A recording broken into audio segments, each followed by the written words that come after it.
Right. So, a long time no post, right? But finally getting to fuck around with the last couple of things. The S2000 needs to be tuned.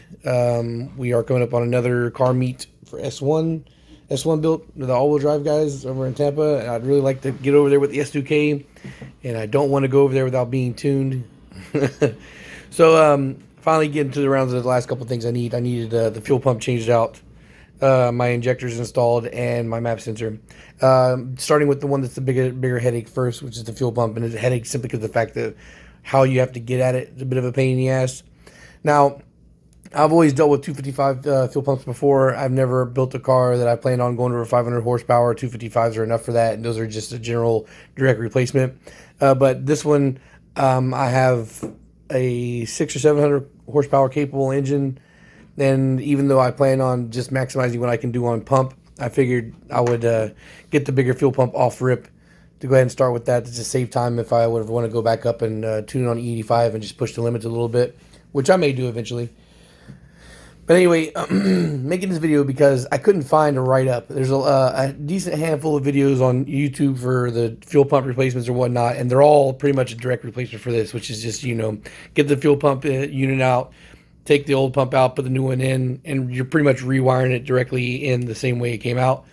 With the 450s and bigger pumps, it's different. The harness is directly put in there. Obviously, the plug's not the same. You can't just put that back in.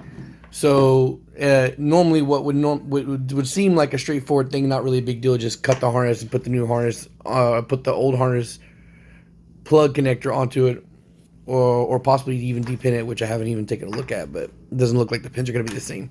But anyway, I'm just going to clip this plug off and then clip this harness and just put the power and ground over and call it a day. The reason why I'm making this video and saying that I couldn't find a write-up for it is because you see that the OEM harness for the stock S2000 fuel pump comes with this little ground piggybacked on the bigger ground. I'm like, well, obviously, that's going to be an issue. I mean, I'm pretty sure I could definitely find a way around it if I really needed to, but I didn't know if I needed to or not. So I'm like, before I start cutting shit apart, like, maybe I should try to figure this out. And I'm looking around, and I don't find anybody doing this for S2K. I found one write-up, but that guy, he was completely rewiring the setup another way. He wanted to do a direct feed to the battery, saying because he had an issue.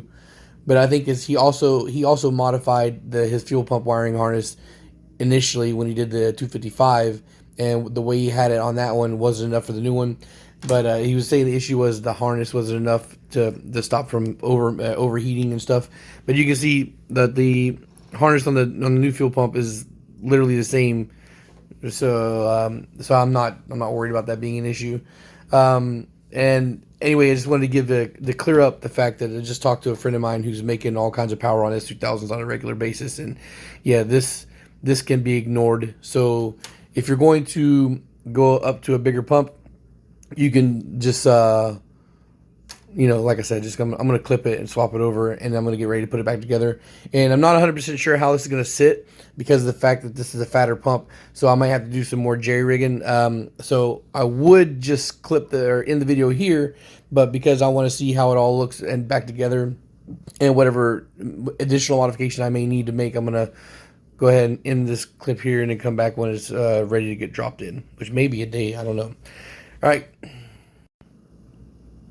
Quick shot of it reassembled here. The retaining clip for the original pump doesn't fit on here, so I kind of rigged up a little bit of a cradle. I probably used a little bit too thick of zip ties. I was thinking, a bigger, fatter strap would be better.